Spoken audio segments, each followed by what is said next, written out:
권위의 부재, 리더십의 결여로 모든 분야와 영역에서 혼란하다, 어지럽다, 혼잡하다. 이럴 때 사람들은 그렇습니다. 각자 도생이죠. 생존의 욕망을 가지고 최소한의 사람에 대한 존중을 부정하면서 살아가게 됩니다. 우리 시대가 그렇고 사사 시대가 그랬습니다. 하나님은 이럴 때 사사들을 세워서 고통 중에 있는 이들을 구원하셨습니다. 블레셋과 암몬 족속으로 18년 동안 억압을 당하던 이스라엘은 꼼짝달싹 할 수가 없어서 하나님께 부르짖습니다. 이전과는 다르게 하나님은 그들의 부르짖음에 아주 냉소적으로 반응합니다. 뿐만 아니라 책망하시죠. 그래서 이스라엘은 진정으로 우리가 하나님께 돌아섰습니다 라는 것을 보여주면서까지 부르짖지만 하나님의 침묵은 계속됩니다. 이스라엘 상황 더욱 악화됩니다. 암몬 자손이 군대를 모아서 전쟁을 일으키고자 전쟁을 일으켰고 더 군사적인 압박을 가해왔기 때문입니다. 이스라엘 장로들 여전 하나님의 냉소적 반응 뒤로하고 기생의 아들이었던 이 입다를 공동체에서 쫓아냈잖아요. 그런데 그런 입다가 군사적 능력이 탁월하다라는 것을 알고 있었기 때문에 찾아가 도움을 구합니다. 입다는 이 상황을 역이용해서 암몬 자손과의 전쟁에서 승리를 얻어서 이스라엘의 머리, 즉 최고 통치자, 책임자, 지도자가 되고자 합니다. 암몬 자손의 침략을 막아낼 큰 용사 필요했던 이스라엘의 장로들, 입다의 이런 제안 요구 받아들이고 그를 머리 삼고 함께 암몬 자손과의 전장으로 나아가게 됩니다. 오늘 본문 이스라엘의 머리가 된 입다가 암몬 자손과의 전장으로 나와서 암몬 자손의 왕에게 사절단 사자들을 보내는 것으로 시작합니다. 고대 일반적인 전쟁은 먼저 대화를 통해서 예비 교섭을 합니다. 일단 말싸움을 하는 거예요. 그래서 거기에서 승기를 얻고자 하는 거죠. 이 과정 보통 말싸움합니다. 입다에게는 이 과정에서 이 말싸움을 통해서 평화를 얻어내든 아니면 암몬 자손을 돌려보내든 그리고 그것이 전쟁이 발발하든지 간에 손해보는 일은 아니죠. 이로 인해서 입사가 이스라엘의 머리가 되는 것은 분명했기 때문에 그렇습니다. 왕이 되고 싶었고 스스로 왕이 되었던 기드온과 아비멜렉보다는 훨씬 더 입다가 지금 왕처럼 행하고 있다, 말하고 있다라는 것을 알 수가 있습니다. 사절단을 통해 입다가 먼저 질문을 합니다. 네가 나와 무슨 상관이 있기에 내 땅을 치러 왔느냐? 우리 사이에 무엇이 잘못되었기 때문에 어떤 불만이 있어가지고 내 땅에서 전쟁을 하는 것이냐? 도무지 이해가 되지 않는다라고 질문을 하는 겁니다. 이 침략이 부당하다. 그러면서 되돌아가라 라고 지금 요구를 하고 있습니다. 이 암몬 자손의 왕도 입다의 사절단에게 대답합니다. 13절 하반절에 보니까 이스라엘이 애굽에서 올라올 때에 아르논에서부터 야복과 요단까지 내 땅을 점령했기 때문에 이제 그거 내 땅 찾으러 왔으니까 평화적으로 해결하고 돌려줘라. 이런 이야기입니다. 오늘날에는 토지 등기부 있으니까 이것이 누구의 땅인지 구분이 되고 그것이 구분이 안 될 때는 등기부 띄어보고 지적과 나와가지고 다 재보면 측량해보면 네 땅 내 땅 구분이 됩니다. 하지만 고대 사회에서는 토지 등기부가 있는 건 아니잖아요. 그죠? 네. 이런 상황에서 한 땅을 두고 누구의 땅이다 포기하지 않고 서로 내 땅이라고 주장한다면 뭐 하자는 거죠, 이제? 싸우자는 거죠. 싸우자는 겁니다. 암몬 자손은 기름진 길리앗 땅을 차지하고 싶었고 길르앗 이스라엘 입장에서는 생존을 위해 살아가던 이 땅을 빼앗기게 되면 삶의 자리를 잃어버리는 것이 되고 입다 입장에서는 이 땅을 내어주면 어떻게 되는 거죠? 지금까지 공동체에서 버림받고 살았다가 이 공동체의 최고의 머리가 되어보겠다. 텅 빈 삶을 채워보겠다고 했던 자신의 욕망을 이루지 못하게 되는 겁니다. 또다시 버림받게 되는 거죠. 그러니까 지금 이 상황은 서로 전쟁을 포기하겠다라고 말할 수 없는 상태가 된 것입니다. 입다는 일촉즉발의 이 전쟁 상황을 앞두고 다시 이 땅, 즉 길르앗 땅에 대한 역사적이고 아주 객관적인 정보를 통해서 내 땅이다 라고 주장을 합니다. 15절, 그에게 이르되 입다가 이같이 말하노라. 이스라엘이 모압 땅과 암몬 자손의 땅을 점령하지 않았다. 다시 말씀드리면 이 땅 우리가 뺏은 땅 아니다, 이렇게 말을 하는 겁니다. 특별히 입다가 땅과 관련해서 역사적이고 객관적인 정보를 암몬 자손의 왕에게 알리면서 이런 표현을 썼습니다. 입다가 이같이 말하노라. 이거 별 의미가 없는 문장 같은데 구약 성경에 보면 하나님의 선지자들이 하나님의 말씀을 대언할 때 썼던 표현입니다. 그러니까 지금 입다가 자신이 어떤 입장이 된 거죠? 나는 하나님의 뭐다? 선지자이다, 대언자이다, 이렇게 말을 하는 거예요. 야, 이스라엘 장로들이 가가지고 어쩔 수 없으니까 너 우리 머리 해라, 전쟁터에 나가서 이겨만 달라, 이렇게 했는데 이제 와서는 이제 뭔 노릇까지 하는 거예요? 선지자 노릇까지 하는 거예요. 자신이 마치 선지자인 것처럼 권위를 스스로 부여하는 거죠. 하나님이 한 번도 입다에게도 선지자 해라, 왕해라 한 적이 없어요. 근데 지금 스스로 권위를 부여하고 민수기 20장, 21장에 있는 말씀과 신명기 2장에 있는 출애굽 사건을 근거로 해가지고 이 땅은 내 땅이다라고 주장을 합니다. 이스라엘은 가나안으로 갈 때, 하나님께서 약속하신 가나안으로 갈 때 에돔이나 모압 땅에 들어가지 않았습니다. 물론 에돔 땅이나 모압 땅 그 한가운데에 있는 왕의 대로를 통하면 수일 내에 들어갈 수 있어요. 그러나 그 땅을 가지 못합니다. 왜냐하면 그 땅은 하나님께서 이스라엘에게 주신 땅이 아니기 때문이죠. 그 땅의 거주민이었던 에돔과 모압의 땅이었기 때문에 모세가 정중하게 요구를 합니다. 우리 백성이 이 땅을 지나가게만 해달라. 그런데 당시 출애굽한 이스라엘 백성들이 장정만 60만 명이 넘잖아요. 보통 신학자들은 이렇게 생각을 합니다. 많게 보시는 분은 700만, 적게 보시는 분은 200만. 우리는 그냥 한 중간 딱 잘라가지고 한 350만만 하죠. 한번 생각해 보세요. 350만이나 되는 인구가 어떤 땅을 지나간다고 생각해 보세요. 먹어야 되죠. 마셔야 되죠. 좀 그렇지만 또 싸야 되죠. 이게 쉬운 일이에요? 쉬운 일이 아니에요? 쉬운 일이 아니죠. 쉬운 일이 아니에요. 자녀들도 집에 놀러 오면 며칠이 돼요? 며칠이죠? 왜요? 저도 저희 딸아이 오면 일주일 못 가요. 빨리 갔으면 좋겠어요. 안 맞아요. 그런데 서로 언어도 안 통하죠. 서로 문화도 틀리죠. 관습도 틀리죠. 살아온 삶이 다른 이들을 350만을 받아들여가지고 내 땅을 지나가게 한다? 이거 어려운 일입니다. 그러니까 모압 왕도 에돔 왕도 그것이 너무나 큰 부담이 되니까 모세의 이 요구를 거절하게 됩니다. 그래서 이스라엘은 이 지역을 피해서 이동하게 됩니다. 입다는 이 이동 경로를 아르논이 모압의 경계다. 아르논 강이 있거든요. 동에서 서로 흐르는, 서에서 이제 아니죠. 동에서 서로 흐르는 큰 아르논 강이 있는데 이 아르논 강이 모압의 경계이다라는 것을 강조하면서 이스라엘이 이 모압 지경 안으로는 들어가지 않았다. 그러니까 모압 땅으로는 지나가지 않았다라고 분명하게 밝힙니다. 그리고 이스라엘의 이동 경로에 있어서 암몬에 대한 언급은 찾아볼 수가 없습니다.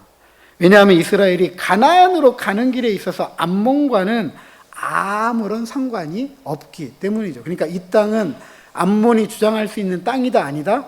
아니다. 이런 이야기입니다. 그리고 신명기 2장 37절에 보면 분명하게 이렇게 가르칩니다. 이스라엘이 암몬 땅에는 가까이 가지 않았다. 우리는 네 땅에 가까이 가지도 않았고 네 땅은 이 땅과는 전혀 관계가 없기 때문에 너희들의 땅을 우리가 역사적으로 차지한 것이 아니다라고 이야기를 합니다. 이런 의미에서 입다는 이스라엘이 암몬뿐만 아니라 에돔과 모압과도 싸웠다 안 싸웠다? 안 싸웠다. 안 싸웠다. 그 땅을 빼앗지 않았다라고 주장합니다. 하지만 19절 이하 22절에 보니까 아모리 족속의 왕이었던 헤스본 왕이었던 아모리 족속의 수도가 헤스본인데, 이 아모리 족속의 왕 시온이 이스라엘의 정중한 이 요구를 믿지 않아요. 믿지 않고 거절할 뿐만 아니라, 그냥 거절했으면 이스라엘도 피해갔을 텐데, 거절할 뿐만 아니라 야하스의 진을 치고 이스라엘을 공격합니다. 하지만 이스라엘 하나님, 이스라엘과 언약을 맺으신 하나님께서 시온 왕과 아모리 족속을 상대로 싸움에서 그 땅을 누구에게 넘겨줬대요? 이스라엘 손에 넘겨주었다라고 합니다. 그래서 이 땅을 점령하게 됩니다. 그리고 그 경계를 아르논에서부터 야복까지와 광야에서부터 요단까지 아모리 족속의 온 지역이라고 하였습니다. 이렇게 구체적으로 지역을 명명하는 이유는 이 땅은 에돔 땅도 아니고 암몬 땅도 아니고 모압 땅도 아니고 누구의 땅이었다? 아모리 족속의 땅이었다라는 것을 강조해 주고 있습니다. 그리고 이 땅은 전쟁을 통해서 얻은 땅인데, 암몬과의 전쟁이 아니라 누구와의 전쟁이에요? 아모리 족속과의 전쟁인 거죠. 아모리 족속과의 전쟁. 그래서 이 전쟁에 하나님께서 승리하게 하시고 이스라엘, 루벤 지파, 갓 지파, 므낫세 반 지파에게 주어진 땅이다. 그래서 그들이 살아가고 있는 땅이다라고 이야기합니다.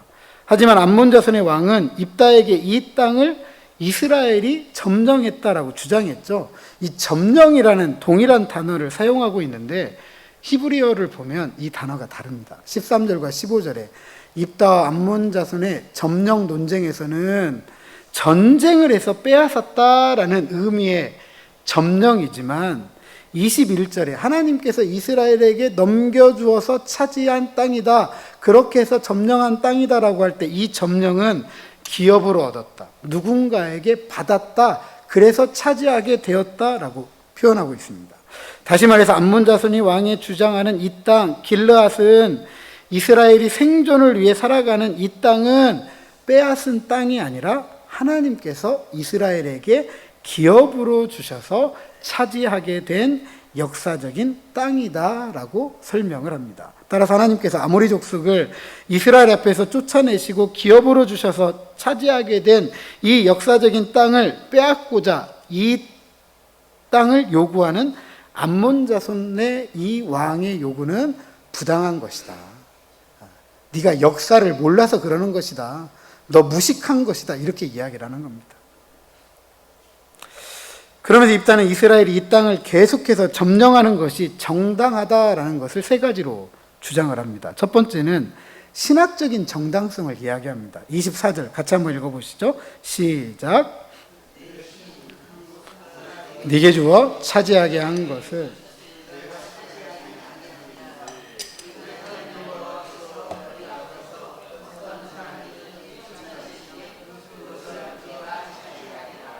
아멘. 고대 근동에서는요, 땅은 사람들의 주인이 아니에요. 고대 근동에서는 땅의 주인은 하나님입니다. 땅에 대한 권리가 누구에게 있느냐? 사람에게 있는 게 아니라 신에게 있습니다. 신에게. 그리고 이 신은 그 땅을 사람들에게 나누어 주어요. 그리고 이 신의 능력은 어떻게 결정이 되느냐? 자기 백성에게 땅을 주었는데 그 땅을 지키고 살아가도록 보호하는 능력에 따라서 그 신의 능력이 결정이 됩니다. 그러니까 고대 근동에서는 서로 전쟁을 할 때 사람들이 싸우지만 누구의 이름을 가지고 싸움하냐면 신의 이름을 가지고 싸우는 거예요. 그러니까 신의 능력이 크면 그 전쟁을 이기는 것이고, 신의 능력이 적으면 그 전쟁에서 지게 되는 거죠.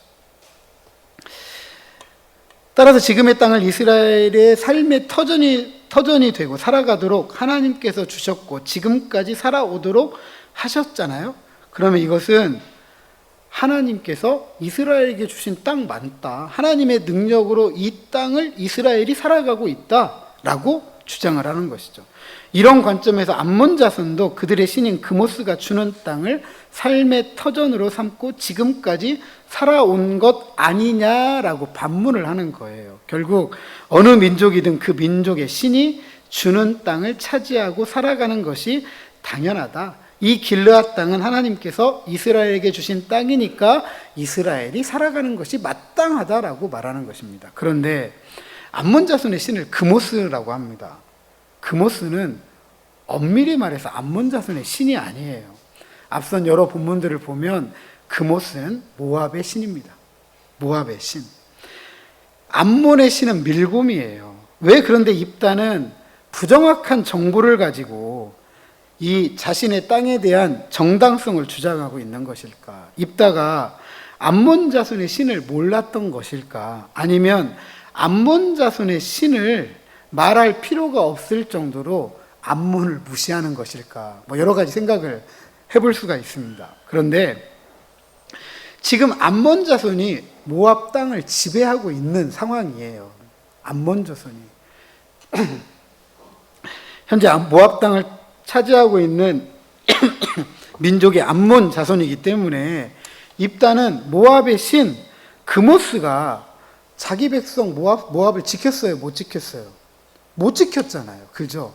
그래서 지금 이 땅을 누가 차지하고 있는 거예요? 암몬이 차지하고 있는 거죠. 그러면 암몬 자손이 모압을 버린 그모스가 암몬 자손에게 이 땅을 준 거죠. 이 땅을 준 거죠. 그러니까 그 땅은 네 땅 맞다 이 얘기를 하는 거예요. 이 얘기를 하는 거예요. 그러니까 상당히 지금 고도화된 정치적인 화법을 사용하는 거죠. 너는 모압 땅을 네가 차지한 것 아니냐. 근데 그 모압의 신이 너에게 넘겨준 거 아니냐. 그러니까 그모스가 준 땅이니까 그 땅에 만족해라. 이렇게 이야기를 하는 것입니다.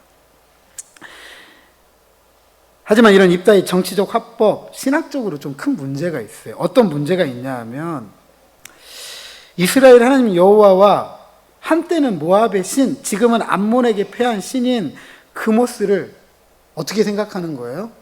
동급으로 보는 거죠. 그모스는 하나님이랑 똑같지 않느냐. 하나님은 이 땅 주었고 그모스는 그 땅 준 거야. 그러니까 그냥 만족하며 살자라고 이야기를 하는 거죠. 물론 정치적인 화법이니까 그럴 수도 있다라고 말할 수는 있겠지만 온 세상을 창조하신 분으로서 하나님을 어느 한 지역의 특정한 신으로 취급한다라는 것. 이거 하나님을 너무 작게 이해하는 거죠. 너무 작게 이해하는 거죠. 문제는 이런 이해가 하나님을 더욱더 작게 만드는데 어느 만큼 작게 만드느냐? 내가 이용할 수 있을 만큼 작게 만든다는 거예요. 다음 시간에 이제 살펴보게 되겠지만 결국 이런 작은 이해가 딸을 죽음으로 내몰게 됩니다. 그러니까 하나님에 대한 작은 이해가 결국 잘못된 행동, 잘못된 언사를 만들어 내고 만 것이죠. 회의였던 입다가 다시 두 번째 역사적 사건을 언급하면서 암몬 자손의 왕을 이번에는 겁박합니다. 25절 같이 읽어보죠. 시작. 모압 왕 십볼의 아들 발락보다 더 나은 것이 있느냐?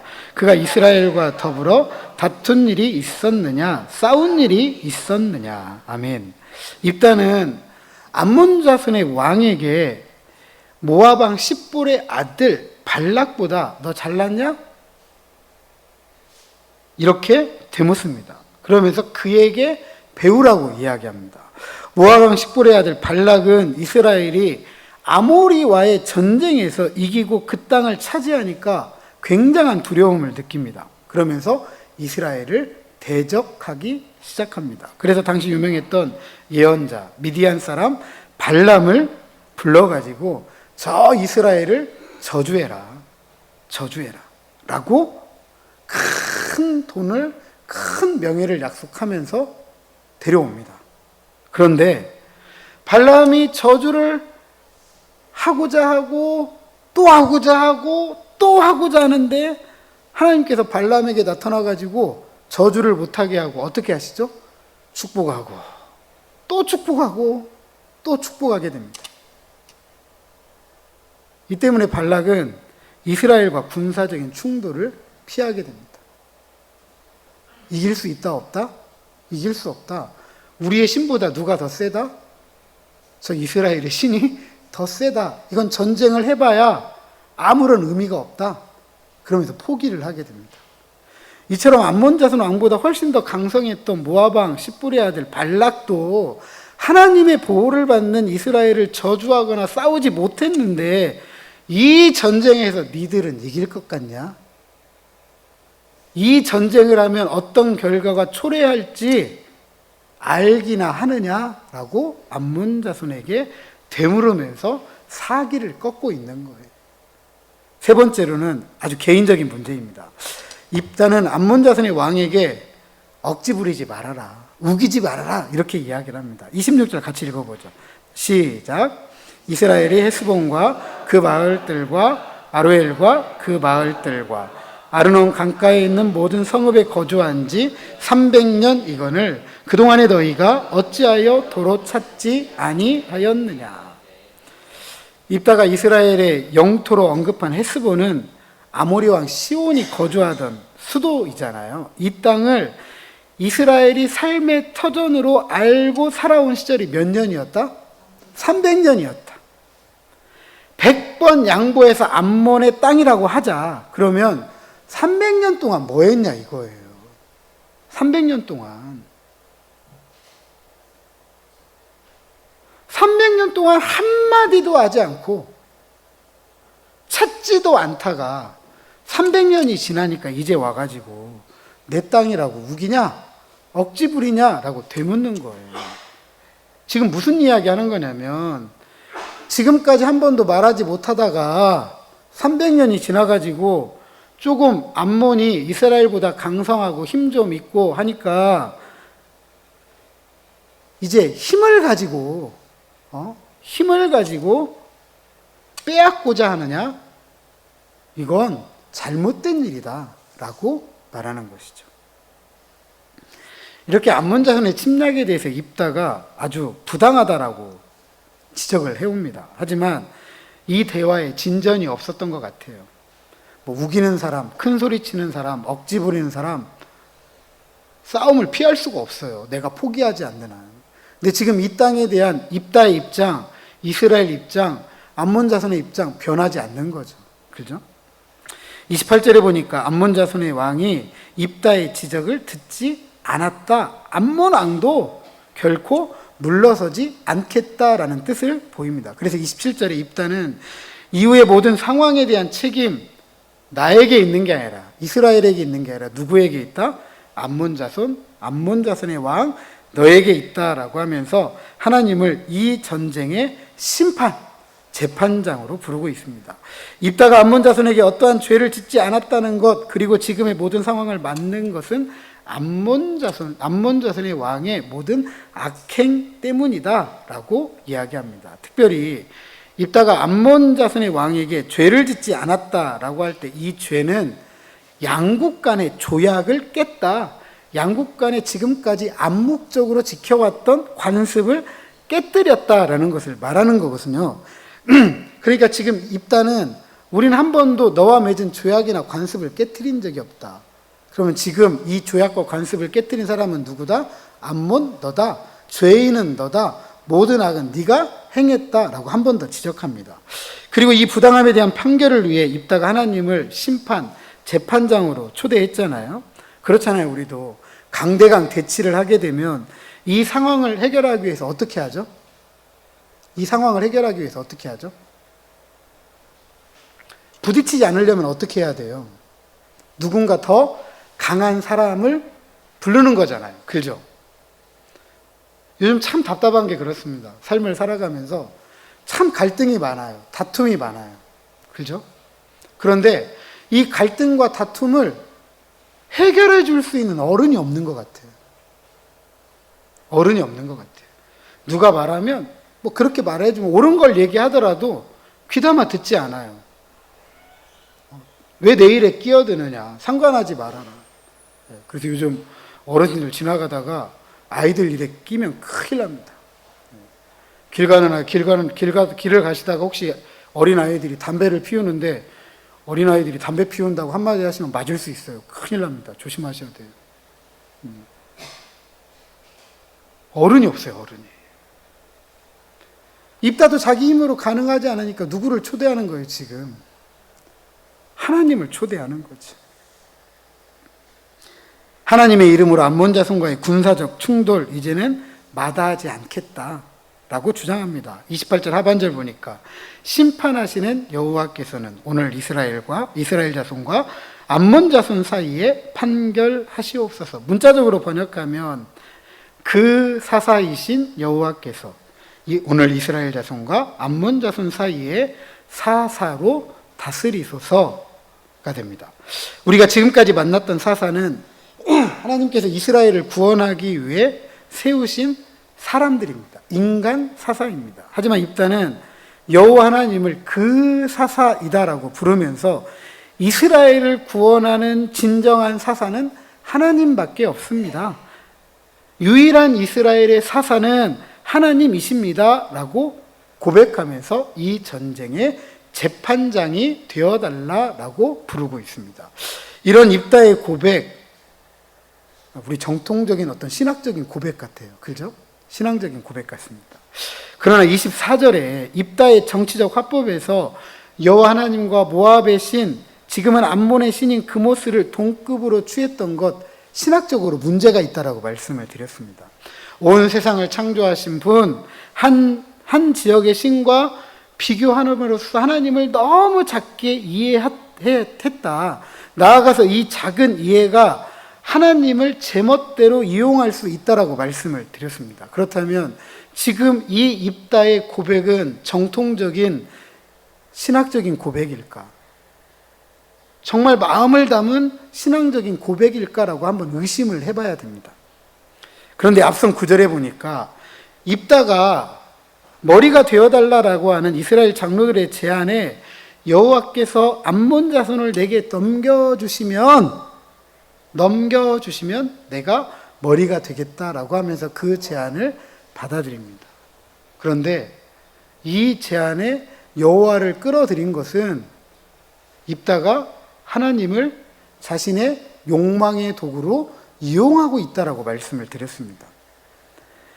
입다는 뒤로 물러설 수 없는 자리잖아요. 이 전쟁에서 이겨야만 이스라엘의 머리가 될 수 있기 때문이 그렇습니다. 하지만 이 전쟁에서 지면 입다는 버림받게 돼요. 설 자리를 잃게 됩니다. 다시 텅 빈 삶으로, 약탈자의 삶으로 돌아가야만 되는 거죠.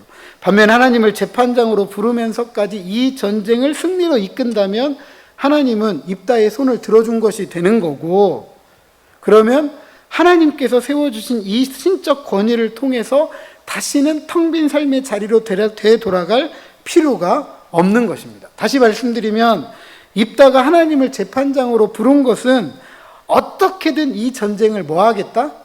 승리하겠다. 이런 이 내적인 욕망, 욕구 때문이다라는 것을 알게 됩니다. 하나님에 대한 그의 번듯한 고백이지만 하나님에 대한 그의 마음은 아주 비뚤어져 있다라는 것이죠. 하나님도 제멋대로 이용할 수 있다. 내가 원하면 언제든지 이용할 수 있다라고 생각하는 겁니다. 많은 신앙인들이 하나님에 대한 이런 암과 삶이 입다와 같이 일치하지 않는 경우가 참 많습니다. 미리 앞서도 말씀드렸지만 다음 이야기가 그래요. 이런 입다의 하나님에 대한 문제적 인식이 결국 전쟁의 승리에도 불구하고 기뻐할 수가 없었습니다. 왜냐하면 자신의 딸을 죽음에 내던지고 말았기 때문입니다. 사랑하는 성도 여러분, 우리가 계속해서 사사기를 살펴보는 이유는 앞선 서론에서 몇 번이고 말씀을 드렸습니다. 권위가 부재하다, 리더십에 결여가 있다, 그래서 모든 분야와 영역이 혼잡하다, 혼란하다, 어지럽다. 이스라엘은 그 사사가 되시는 여호와 하나님을 잃어버리고 스스로 사사가 되고 제멋대로 힘과 권위를 가지고 자기 배를 채워가면서 하나님의 뜻을 행하기보다는 자기 원하는 것을, 자기 소견에 옳은 것들을 따라 하면서 결국 그 형편이 이렇게까지 어려워지게 된 것입니다. 물론 입다가 그 사사이신 여호와 하나님만을 이 형편의 재판장으로 초대하지만 그의 왜곡된 하나님에 대한 인식, 결국 문제를 더 크게 만들고 말았습니다. 이것은 역사이고요, 오늘 우리가 살아가는 삶이기도 합니다. 나라에 어른이 없잖아요. 어른이 없어요. 다 자기만 살겠다고 해요. 어제 하루 종일 청문회 하더라고요. 실종된 민간인 구하겠다고 부름받아가지고 홍수가 난 강에 들어가가지고 찾던 한 군인의 아까운 생명을 주고 무엇이 진실인지를 좀 알아보겠다고 청문회를 열었습니다. 한 명도 책임지는 사람이 없어요. 물론 그 중에는 하급 장교들이, 그 별을 달고 있는 장교들인데 그 아래에 있는 영관급 장교들이 우리 책임이다라고 이야기를 하더라고요. 제 책임이다고.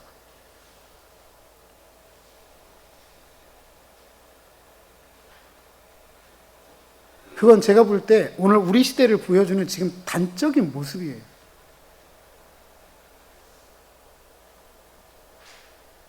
그래서 오늘 우리에게 필요한 구함은 이겁니다.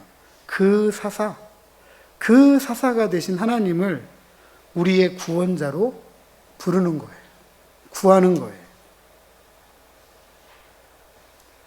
그 하나님은 죄로 말미암은 사망의 권세 가운데 최소한의 사람에 대한 존중을 받지 못하면서 혼란하고 어지럽고 혼잡하고, 그래서 낙심과 절망 중에 살아가는 이들을 위해 자기 아들 예수 그리스도를 이 땅에 보내주시고 구원하신 분이십니다. 그리고 이들에게 하나님의 꿈과 소망을 가지고 살아가도록 발의 등이 되고 그 길에 빛이 되어 주셨습니다. 우리는 등이 되시고 빛이 되신 우리를 구원하신 유일한 사사, 그 사사 되신 하나님을 믿고 따라가야 합니다. 그러기 위해서 그 사사, 참되고 유일하신 하나님에 대해서 올바로 알아야 돼요. 입다는 하나님을 이야기는 했지만 하나님에 대해서 잘못 알았어요. 하나님에 대해서 오해했어요. 하나님을 말로는 알았고 머리로는 알았는데 하나님을 삶으로 어떻게 살아내야 되는지는 전혀 몰랐습니다. 이처럼 하나님을 살아내는 삶이 하늘의 뜻을 이 땅에 이루고 성취해 가는 것입니다. 하지만 하나님을 살아내지 않는 지식과 정보는 그것을 이용해서 내가 원하는 것을 얻고자 하는 욕망으로 발전하게 되고 결국 그것은 나도 너도 우리를 망하게 하고 마는 것입니다. 그것은 앞서 우리가 살폈던 기드온과 아비멜렉이 그랬고 지금 우리가 살피고 있는 입다의 마지막 이야기를 통해서 확인이 됩니다. 그래서 참된 신앙은 하나님에 대한 올바른 암, 동시에 하나님을 아는 만큼 살아가는 것이 참된 신앙이고 올바른 신앙입니다. 이것을 바울은 하나님께서 받으시는 산 제물이다, 영적 예배다라고 가르쳤고, 요한은 영과 진리로 예배하는 자를 하나님께서 찾으신다, 그런 예배의 성공자이다라고 하였습니다. 그러기에 우리는 하나님을 올바로 알고 하나님을 아는 만큼 살아가는 참된 예배자, 올바른 예배자가 되어야 됩니다. 저를 한번 따라서 하시죠. 하나님을 제대로 알자. 하나님을 올바로 알자. 옆에 있는 분들에게 한번 권면하시죠. 하나님을 제대로 합시다. 하나님을 올바로 합시다. 한 번 더 권면하시죠. 하나님을 아는 만큼 살아갑시다. 부디 하나님을 알고 하나님을 살아내는 사람, 말씀을 읽고 듣고 지켜 행하는 사람으로 살아가는 올바른 신앙인들, 참된 예배자가 되셔서 하나님께서 찾으실 때 내 백성이다, 내 자녀이다, 내 제자이다 라고 인정받고 칭찬받는 저와 여러분 우리 모두가 되시기를 주님의 이름으로 축복합니다.